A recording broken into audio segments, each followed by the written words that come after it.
I was a communist for the FBI.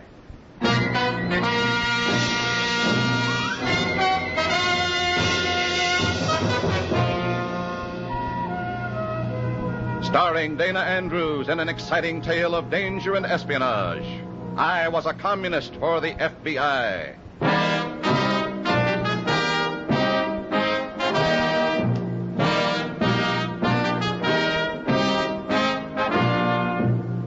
From the actual records and authentic experiences of Matt Cvetic come many of the incidents in this unusual story.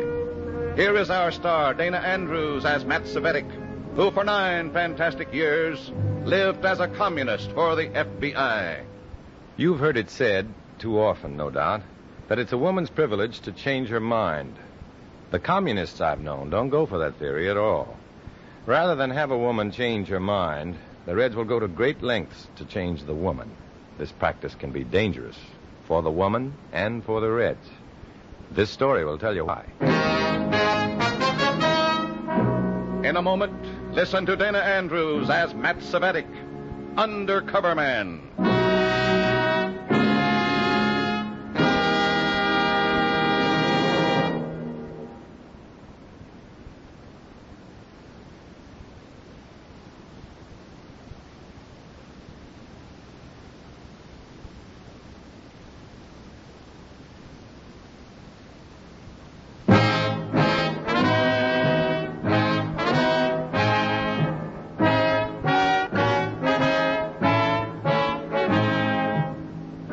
Here is Dana Andrews as Matt Cvetic, Undercover Man. This story from the confidential file is marked The Unwelcome Hosts.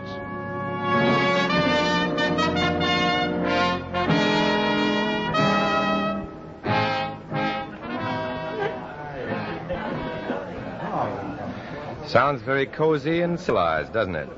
Everyone's having a gay old time, and why not? This is a communist cell meeting, and these happy Reds are planning to liquidate an unsuspecting comrade. What could be more fun for a commie than that? Can you imagine her face when she finds herself on the boat back to Russia for discipline? Well, let's get down to business here. The Control Commission has issued a few instructions. Oh, Comrade Lochet. Oh, yes, Comrade Cvetic? I'm still not sure why this Rostov woman is considered an enemy of the party. It really doesn't matter why, Cvetic. Moscow has informed us that she is, so she is. Well, we can't question that, but still We do know this, however. Sonia Rostov was a trusted news correspondent for Soviet publications. She wangled a trip to America, presumably to cover events at the legation. But actually, it was her way of escaping from the party. But are we sure of that? I'd hate to see an innocent woman punished. Do we doubt the word of our leaders? No, of course not. All right, then. Before Comrade Rostov left for America, she confided to one of her close friends that she intended to quit the party and become an American citizen. Oh, I see. And her friend informed our leaders in Russia, that it? Exactly. Now we have orders to see to it that Sonia Rostov does not become an American citizen. As a Soviet newswoman, she learned too much of party operations. As soon as possible, passage back to Moscow will be arranged for, and our job will be done. Now, about these instructions from the Control Commission. Here we are, Cvetic. Cvetic. Oh, yes, Comrade. You are assigned to handle the Sonia Rostov project. Me? Why me? Naturally, I'll help in any way I can. But I don't even know the woman. And get to know her. You're familiar with the workings of our communist press. She's a part of it. Win her confidence. Make her trust you. Well, look, Comrade, I'm very flattered by all this, but after all, I'm no ladies' man. This Rostov woman is a widow and alone. She probably has a few friends here. Some of them are loyal party workers who keep us informed of her activities. But since she's leaving the party for the bourgeoisie, she must be hungry for someone to trust, someone to help her. All right, Comrade. I'll help her. Good. There's a ship leaving for the Soviet in 2 weeks. It's up to you, Cvetic, to help Sonia Rostov to be on it. I visited Sonia Rostov at the legation's press room. She wasn't really a beautiful woman, but her smile was shy. Her deep-set eyes were large and full of memories. Her manner gentle. All this added up to a disarming attractiveness. After a few visits, our conversations came easily. Maybe she was flattered to find someone so interested in her work, or Maybe she was just eager to find a friend. There. Done. Well, perhaps this dispatch will please our leaders more. Haven't they been satisfied with your others? Comrade Cvetic, it is so difficult. I am told to describe American life. Well, I write what I see. Then I am chastised for it. Why? You don't favor this capitalistic rat race, do you? Oh, no, of course not.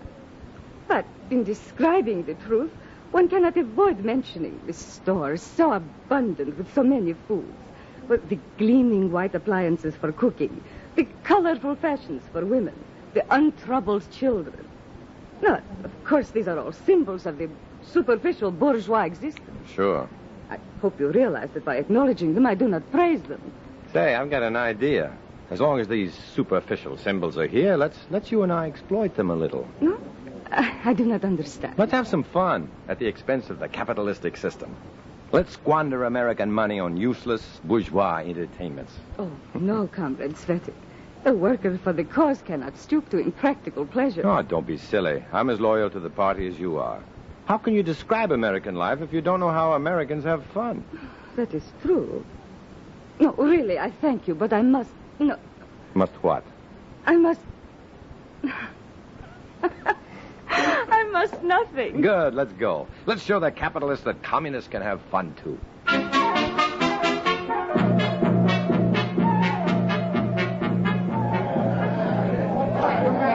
Test your strength, little lady. Test your strength.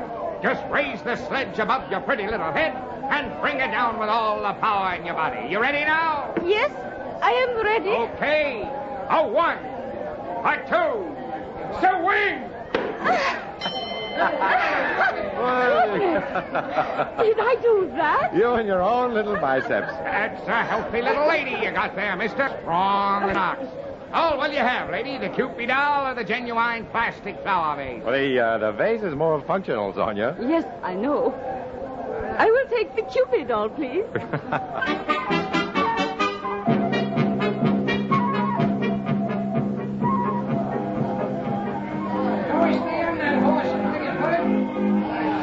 Say, gal, you look mighty pretty on that white horse. And you, Matt, you look so funny. What's so funny about me? I was born to the merry-go-round saddle.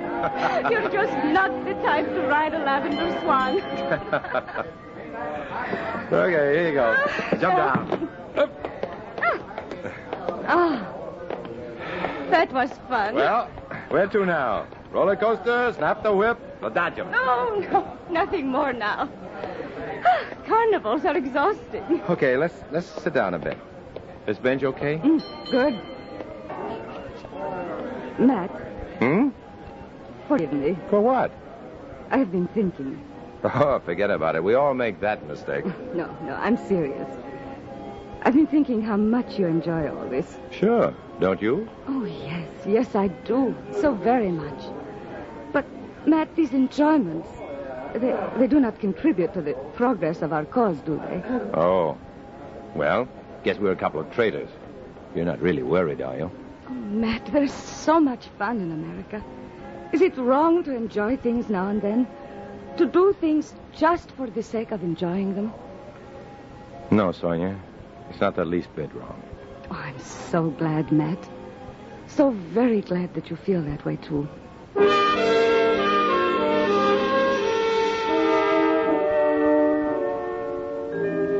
Ordinarily, I wouldn't have dared to agree with Sonia.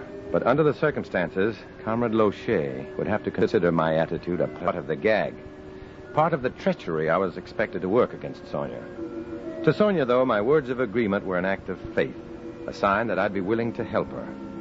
And actually, that's just what I wanted to do. In spite of Lochet and the other Red cellmates, I was determined not to send Sonia back into the hands of the commies. She could be invaluable to the FBI in the fight against Reds.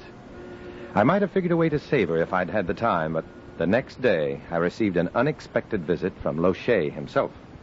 Comrade Cvetic, I hate to interrupt your courtship with Sonia Rostov, but our superiors are getting jittery. Jittery? Why? I have her eating out of my hand. New orders, comrade. Moscow is displeased with the latest dispatches the Rostov woman has been filing. They want her taken out of circulation till she sails next week. What do you mean, out of circulation? She's not that dangerous. Evidently she is, Cvetic. She'll have to be taken into custody until... Take a prisoner? Why, you're crazy. We'd just be calling attention to Cvetic, I'm surprised at you. There are many party members who'd be delighted to keep Comrade Rostov for a week. Maybe even one of her own friends. Yeah, fine. Naturally, we'd supply the opiates and other drugs. Drugs? You're talking like a two-bit melodrama. Would you like to see the orders yourself? They came this morning. All right. I believe you. But what arrangements have been made? How am I supposed to take Sonia prisoner? That, my comrade, is your problem. I'll make sure that the other cells in this area are alerted. When you've prepared her for the trap, let me know. I'll see to it that the trap is sprung. Oh, and Cvetic. Yeah? Work fast. Our leaders want prompt action. If you can't satisfy them, I will. The whole thing was like a pulp story nightmare. But this nightmare was real. There was no time for intrigue now. If I didn't get to Sonia fast, Lochet would. There was only one thing for me to do. Take the big chance. Bank on Sonia's faith in me. I went to her apartment and told her the truth. The whole commie plan to send her back to Russia. I told her to get out of town, hide, do anything to stay out of the reach of the Reds. But she had no money, and you can't travel far on hope. So we checked through her address book, found the names of John and Myra Levitt. Sonia had met them at a ceramics course they'd all taken together. They were nice people. Mr. Levitt answered the phone. When he heard the desperation in Sonia's voice, he told her to come right over, and that's exactly what we did. Sonia, dear, you have the best room in the house. I'll fix it up with clean curtains and a new bedspread. Oh, no, please, no bother. Well, I can see Sonia's in good hands. Don't worry about a thing, Mr. Cvetic. She's in very good hands.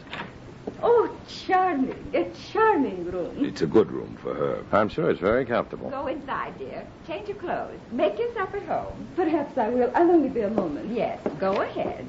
And take your time. Oh, Mr. Levitt, did your wife lock the door? Naturally, I locked the door. What would you expect? But you took the key. Sonia's... Oh, he's here. I'll get it. Oh, we've made good time. We only called him after Sonia called us. You must admit we worked fast, eh, Comrade Cvetic? Comrade. Well, Cvetic, I see you delivered the woman after all. Lochet, what... I must say you didn't give us much warning. At least the Levitts were alert enough to call me immediately. You mean you came over here? Oh, if she's going to make that much noise. Don't worry, Comrade Levitt. I've brought the remedy for that. Look, you're going to keep a prisoner here? Why not? The Levitts are respectable people. By the way, Comrade Cvetic, just what did you tell Sonia to make her so willing to come here? Well, Cvetic, speak up. What did you tell Sonia?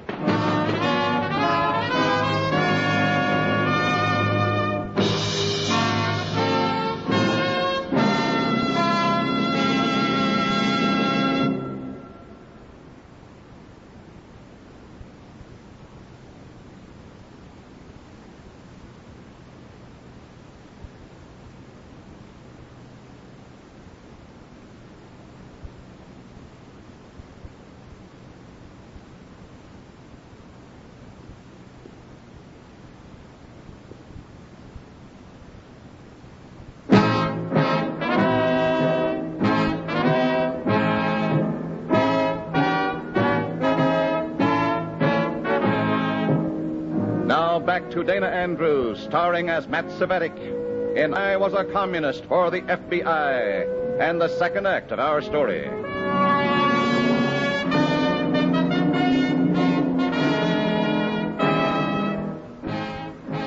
I was the spider, the unwilling red spider, and Sonia Rostov the fly. But my efforts to keep her out of the commie web had brought her directly into it, and I was caught there with her. I stalled while Sonia hammered on the locked door. Then the Levitts went into Sonia's room with an ominous-looking hypodermic syringe. In a few moments, she was quiet, and Lochet was quizzing me again. I'm waiting, Cvetic. What made Comrade Rostov so eager to come here? What did you tell her? What do you think I told her, Lochet? If I'd lost her confidence, I'd never have gotten her here. So I did the only sensible thing. What did you tell her, Cvetic? I told her exactly what you were planning to do to her. What? I told her you were planning to ship her back to Russia. I told her she had to hide, to get away, to disappear. Cvetic, are you out of your mind? Am I? Think about it, Lochet. Think hard. Sonia's in our custody now, isn't she? She's just where we wanted her, isn't she? Yes. Yes, of course she is. But if that foolhardy plan had failed... It didn't fail, comrade. If I'd thought it would fail, I never would have used it. You play a dangerous game, Cvetic. Are you satisfied with the results? Yes, I must admit that I am. Then I'd appreciate it if you didn't find fault with my methods. I'm sorry, comrade. Frankly, I admire you. Courage, efficiency, and results. A noble combination. Yeah. Now, what about Sonia? Is she to stay here or what? She'll stay until it's time to put her on the ship. The Levitts will see that she's properly cared for. Ah, with those sedatives? The Rostov woman is dangerous to our cause, Cvetic. What's more important, one woman's life or the progress of the Red Master Plan?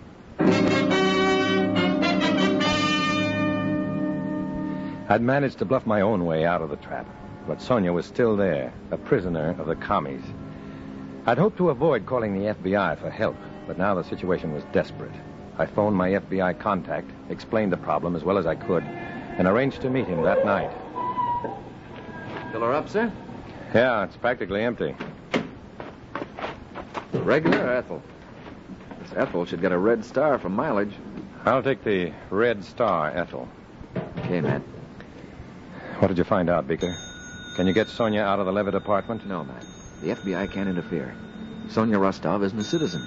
Maybe the local police... No. If the cops showed up, the Reds would know someone tipped them off. Yeah, you're right. Look, Beaker, this gal isn't just a commie with cold feet. She's had a tough time. Her husband was accused of being disloyal back in Russia. He was taken away like that.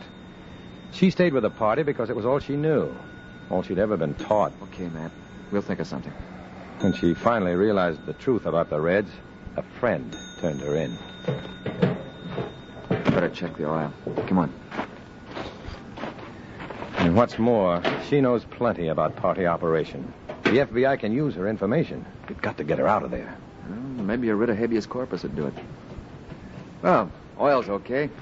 Well, how does a habeas corpus work? If a private citizen thinks someone's holding another person illegally, he has a right to make both parties come to court and prove it's all above board. Then let's file a writ. Listen, if the FBI pokes around in the case, it'll stir up suspicion. You find us somebody, Matt. A friend who's willing to file that writ of habeas corpus. And we'll see that it's served. Okay? Well, I'll try. But with commies in every corner, how do you know when a friend's a friend? All that day and the next, I tried to think of someone who might be willing to help Sonia. I spent another day at the legation in the press room, hoping that someone there might have missed her. But I found no one I dare confide in. I was frantic for an idea, a plan of action. I decided to go to Sonia's apartment to find her address book. I had no trouble picking the lock and getting in. No trouble finding the address book either. I opened the book, looking for a name that might ring a bell. When someone did ring a bell, but it wasn't the kind of bell I had in mind.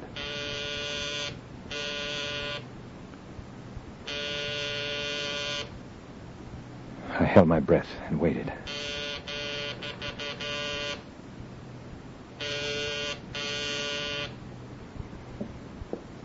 Whoever it was had given up.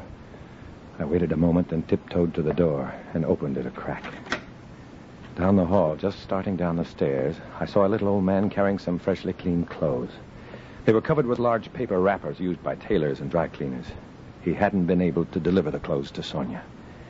Maybe this was my cue. Maybe this little old man was the answer.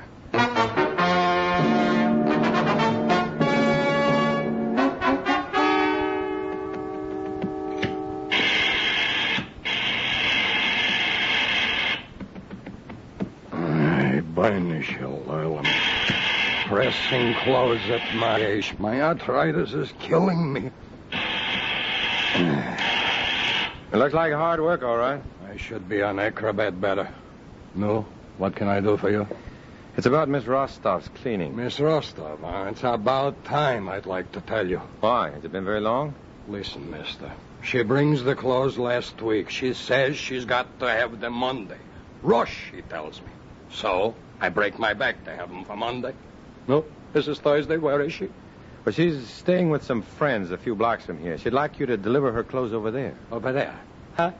Can't you possibly deliver them? Here, I'll give you the address.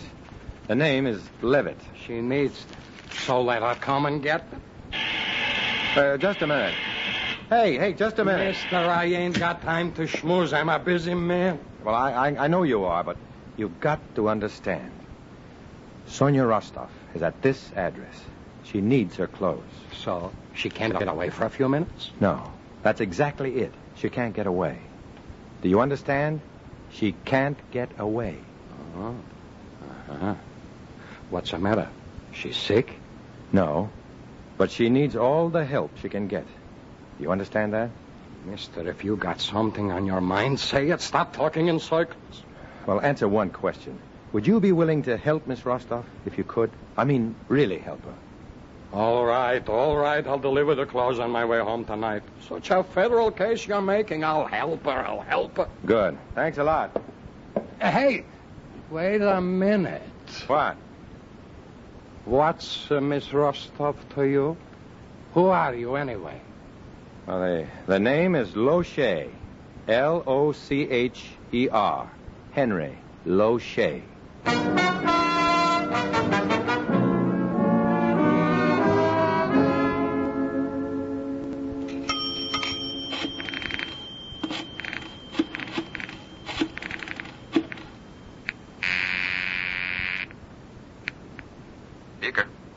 Beaker, this is Red. Hi. What's up? I've got the man for you. He runs the dry cleaning shop on Sonia's block. His name is Geller. Did you explain about filing the writ? No, I couldn't take the chance, but I pumped enough curiosity into him. He knows something's fishy. Now it's your turn to take over. Okay, Matt. Should I tell him the truth? Sure. He's got all the decent reflexes. Once he knows you're an FBI man, I'm sure he'll cooperate. That is, I hope he'll cooperate. I was right this time. Mr. Geller cooperated. He filed the writ of habeas corpus, and the next day I learned from the FBI that it had been served on the Levitts. Now they had to appear in court with Sonia Rostov and prove that she was not their prisoner. It looked like things were pretty well buttoned up. But that night, as I was congratulating myself, I got a sudden thought. A thought that made my flesh creep. Trapped commies do desperate things, and the Levitts were ruthless people. What if they tried to duck out on that court order? What would they do to put Sonia out of the way? I grabbed my hat and headed down to the Levitts' apartment building. From a doorway across the street, I could see the lights still burning up there in their fourth-floor flat. Then, one by one, the lights blinked out. I ran for the drugstore on the corner and phoned Beaker at home.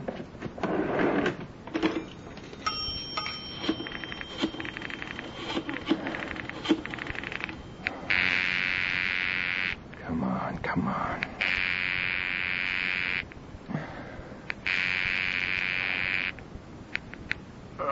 Hello. Oh, Beaker, listen. The Levitts are pulling a vanishing act. What? Wake up, will you? Okay, I'm awake. Tell me again. The Levitts are about to duck out. If I called the local police, I'd have to identify myself. Call them, will you? I'll try to stall the Levitts till they get there. Okay, Matt. I'll get right on it.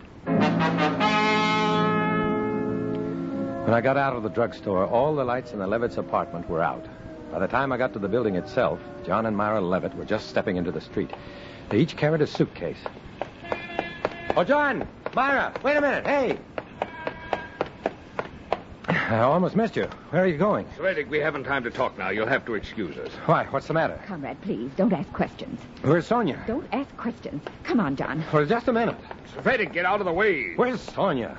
Upstairs in the apartment. You left her alone? Are you crazy? I'm sure Comrade Locher wouldn't appreciate that one bit. Comrade Locher, that idiot. Locher has done enough damage. Don't worry, we've reported him to the Control Commission. What are you talking about? Just because he can't keep his mouth shut, some tailor or somebody served a writ of habeas corpus on us. Now get out of the way, Cvetic. We haven't much time. Well, what about Sonia? What did you do with her? Upstairs. We fixed it so it looks like she took an overdose of sedatives, sleeping pills.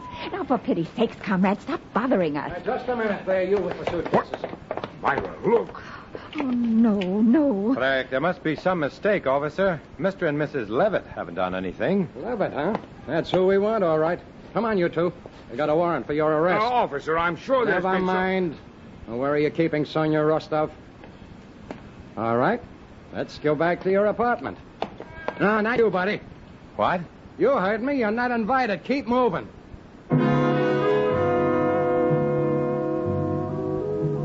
I watched them disappear into the building. Then I walked on down the street. They found Sonia all right, in time to treat her for that lethal dose of drugs.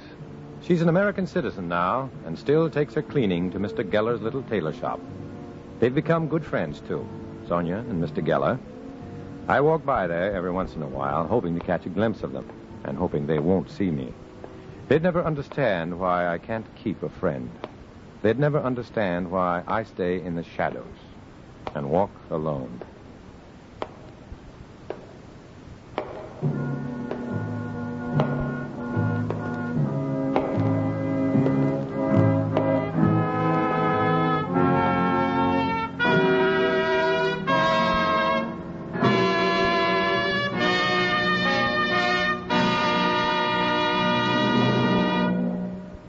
Dana Andrews will return in just a moment.